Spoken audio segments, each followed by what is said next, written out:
Parm, how are you? Not too bad, Nicole. How you doing? I'm good. I'm good. Everyone gets into personal development these days, but what does that even mean? It's just this term that's just thrown out all the time. What does that mean? Mhm. Yeah. So personal development as it relates to I'd say business development and effective sales, there's a strong relationship there, right? The biggest bridge I find that connects PD and effective sales is really competence, confidence, and certainty. So personal development is all about being competent or further evolving your level of competence, Hmm. which often leads to confidence, which can often lead to certainty. So So certainty really, in which way? yeah. So the way I describe it is competence is really getting Hmm? good, putting in the reps, doing the work. Maybe it means getting good at um, certain parts of the sales process, right? Elements of the sales process. So doing the work that can often lead to confidence, which is having a strong belief that your product or service can solve a problem.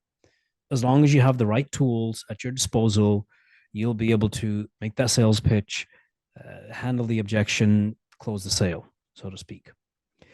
I find certainty, at least for me, and the way that my brain and mind works, certainty is a bit different. Certainty is when I know that the product or service is going to solve the problem. When you Hmm. know your product and service is going to solve the problem. And regardless of whether you have the right tools or not, you have the right presentation deck, you've got the right equipment to the mic or headphones, you're still able to make that sales pitch. You can still handle the objections and you can still close the sale. So it's a So, knowing. personal It's a development, deep knowing. yeah, yeah. Hmm. So that PD really fills the bridge between personal development, effective sales, and that bridges that competence, confidence, and certainty. You went right into it. You went right into sales. I was looking, but that's amazing, by the way. Thank you. I was It could looking be at with anything, though. Yeah, it could be with anything, whether exactly, it's leader development, exactly. whether it's getting good at if you're a fitness instructor, if you're an accountant, if you're in the legal profession, uh, the profession can be interchanged. It's really how do you get good? Hmm. How do you build the belief? And then what's that threshold of belief to knowing where you just Hmm. simply know? Like when you know, you know.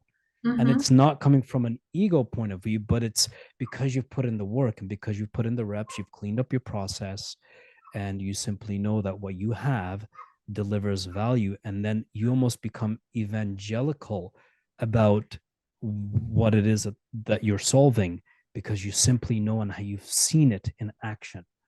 I love that. I love that. And so when you look at personal development, this is what I find, and correct me if I'm wrong.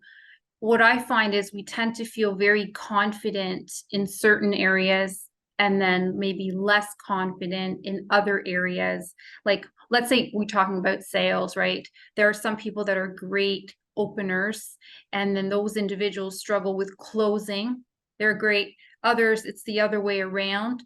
But even outside of sales, like when you take life in general, we just tend to be comfortable and good at certain things. So how do you then apply those principles to those areas where you need to improve? Because we all need to improve you know, that's the tricky part I find, right? There's only Mm-hmm. so much you could do by, reading, learning, watching videos. What would you advise people to do to get to that knowing, like that confidence that you're talking about? Yeah. So the areas that you're not so skilled in, perhaps Mhm. focusing a little bit more time in skilling up in those areas. And just like you got good at A, B, and C, it will require just as much time perhaps if not even more, on some of the areas that don't come naturally to you, Right. because there are often skill sets that come naturally to us that we're just naturally wired to be good at, just because we often have that innate ability to perform in area A, B, and C. Yes, it takes some time in cultivating, but then there are also some other areas that you may not be naturally wired to be skilled at or good at, right? Mhm. So for example, for me, it's accounting. I know I'm not skilled in that. Do I want to invest the time in getting skilled in that, or do I just simply want to outsource that to my accountant? So part of it I'll is outsource that. getting right. Thank you So very much. get good at, so whatever it is that you're good at, Yes. stick with that. The Yes. areas of improvement, well, do you want to, and do you have the ability to invest in the time to get good at it, or do you outsource it? Yes. It might be a blend of both. There might be some things that you just simply need to do, right? If you're not good at or could get better at presentation skills, if you're a salesperson, you may need to still work on those presentation skills. Otherwise, you're outsourcing a good chunk of the sales process. If it might be scheduling appointments, okay, well, do I need to be really skilled at that, or can I hire a VA, or can I outsource that to someone else? So I'd say that it also depends on uh, uh, how serious, how big, how important that piece is, whether you identify if it's worth getting good at or outsourcing. Right, right. Now, how does all of this tie into the magic word of the day, which is leadership? How do we tie all this into leadership? Yeah, yeah. I'd say leadership can be many things. What I've realized with the work that I do, Nicole, is there's a few ways that I would describe leadership. Leadership is having situational awareness. It's having clarity of goals, good faith, empathy for others, and the ability to make decisions that further the overall vision. So a leader is one that can embody all of that and perhaps more, right? I find the definition of leadership can be very dynamic. The biggest quality I find that is consistent in all leaders is their ability to influence, which is to take someone from where they are to where they want to go. Or if you have vision and perspective that others don't, then influence becomes taking someone from where they are to where you want them to go Yes. with, with love, respect, and always in an ethical way. Now, for that to happen, a leader has to be able to connect with their people. Mm-hmm. And if you can't connect with your people, what are the chances you'll have influence or leadership with them? And connection is a layer deeper than just communication. So one of the biggest ways to connect with people is to intentionally find common ground. And there's always common ground. And we're more alike than we are different. So what makes a leader great in business or in any area of life really is the ability to connect. It all starts with the ability to connect. Mm-hmm. Whether you're leading a team or whether you're in a leadership position with a client or a prospect, the ability to connect with the other person that you're in conversation with or that you're in a leadership relationship with is huge. And that's what I find is the common theme with all the leaders and teams that I have the privilege of working with. And it's a really good point because, as soon as you said team, what do I think of? I think of a sales team, right? As an example, or any team for that matter, right? And I think of two words. I think of leader and manager, right? Huge difference, huge difference. Mm-hmm. Because a manager, you know, individuals may feel, individuals part of that team may feel, well, I'm being looked at this way, or I'm expected to do this, or I'm being guided and told to do that. And that's very, very different from somebody like a leader who also connects with their team. So you could be an effective manager, but leader at the same time. Like, what do you think about that? Yeah, I find that there's a distinction between a leader and a manager. Quite often, a leader is a little bit more macro and focusing on some of the higher level vision, mission. Where's the team going? What's the overall organizational direction? How do I empower my people? Whereas management could be, or a manager could be, someone that focuses a little bit more on the day to day, the Mhm. how to, as opposed to the what and The where. practical. So exactly. Right. So a Okay. leader is someone that is direction setting, forward facing, progressive, looking ahead. How do you plan? What's the strategy? Whereas a manager is typically someone that's a bit more day to day. How do I do this? How do you operationalize the strategy that the leadership team has developed? Now, I don't know what you think about this, but this is something that I've seen out there in organizations more often than not, and it's a little bit challenging, scary, challenging, where let's say a manager has, is in charge of a team and they have great vision. They're willing to like try new things. They're willing to engage with their people, push their people forward, propel them forward. They see things that could benefit them, but they can't somehow get it approved by their own bosses because they have smaller visions than they do. So, how do you rectify and resolve these problems? Because they happen more often than not.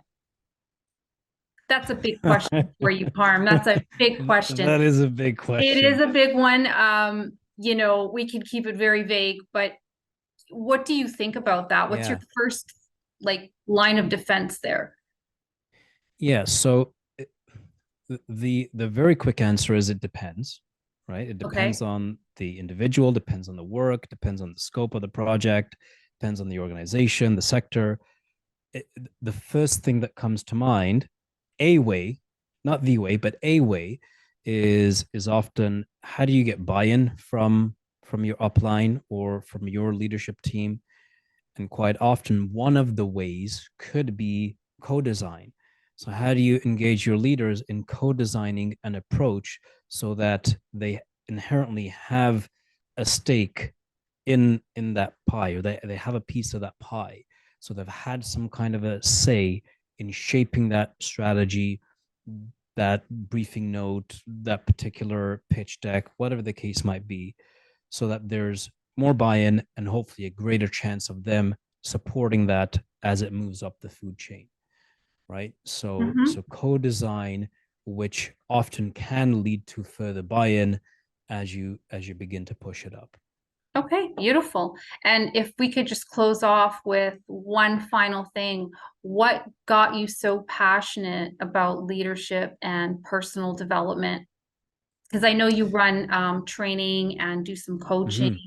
group coaching, individual coaching. So, what inspires you to do this stuff? Yeah, yeah. It's Nicole, it's a privilege to do what I do. What fires me up is the fact that I get to be a trusted advisor to these leaders, to be an accountability partner, a thinking partner, a talking partner. And by building trust with those that I'm either in a one on one coaching engagement with, or if I'm doing facilitation for a larger group, uh, by building trust with these individuals, by being authentic, by being real, I get to understand their triggers and their traumas and their pain points so that if I need to and when I need to, I pull back and pump the brakes a little bit. But then I also get to hold them accountable. And if I've built enough trust, I get to have conversations with these leaders that they likely can't have with other people, right? So that means, let's say you and I are doing some one-on-one coaching, and you're saying to me, okay, Parm, I'm going to commit to doing X by the next time we speak. Well, if we've built up enough trust and I have permission to hold you accountable, I can say, hold on, Nicole, you're telling me X, but I know you're capable of 5X. So what's going on? What's up? Right.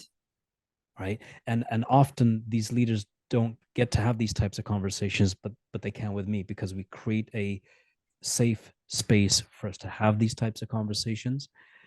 So the work I'm privileged to do in leader development, training, coaching, is changing the trajectory of careers and lives. And I say that because I'm seeing that firsthand. One of the tools that really helps do this is Clifton Strengths for Sales. Some folks out there might recognize Clifton Strengths or Strengths Finder. That's an assessment that is facilitated by a worldwide global training and development organization called Gallup. And Clifton Strengths for Sales is fantastic for salespeople to better understand how they show up, what the strengths are, the areas that they may need to work on or even outsource. And it's really a way to help make the implicit explicit, so that as a salesperson, you can show up with that much more intention and focus and not by accident. I love it. Thank you so much for your time today. I'm going to make sure all the information is in the description box for anyone who wants to reach out to you. Thank you. Amazing. Thanks, Nicole.